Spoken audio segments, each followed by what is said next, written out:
Hello, I'm Emma from English, and in this video I'm going to show you how to use my favourite English food idioms.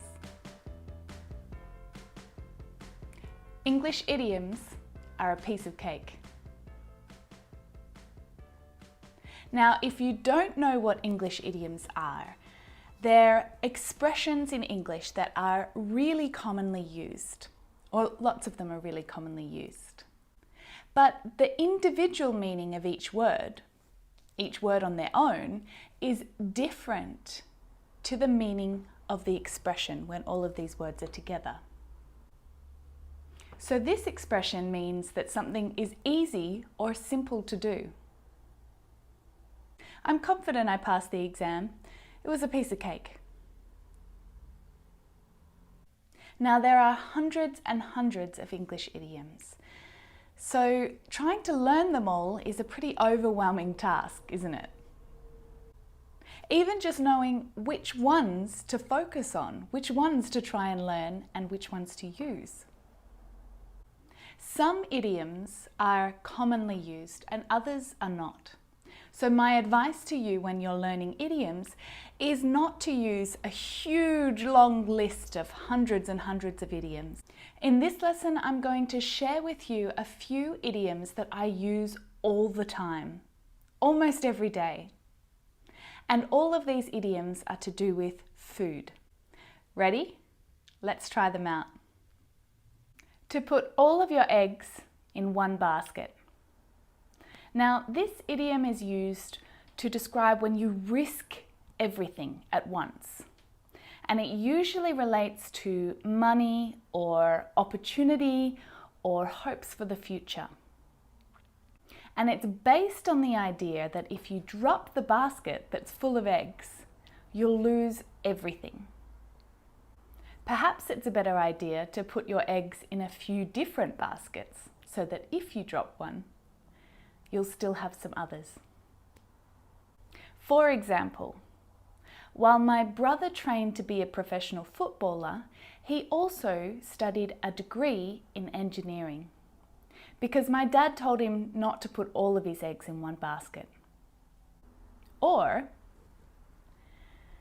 my uncle invested all of his savings into a company that went bankrupt.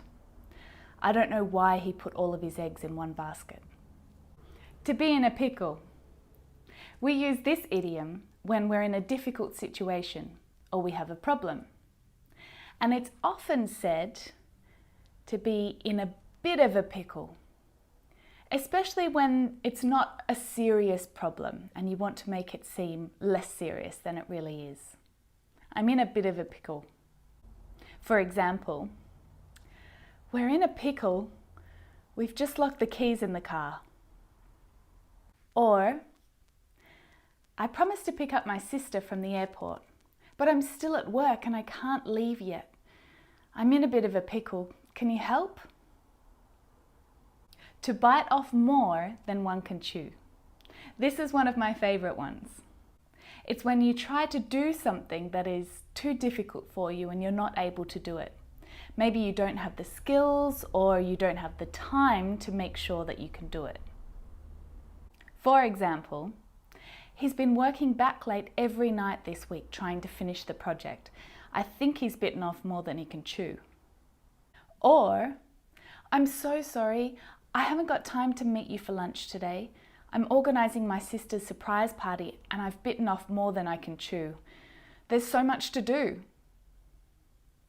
Another good one, to butter someone up. Now, this idiom means that you be really nice or friendly to someone so that you can get something from them.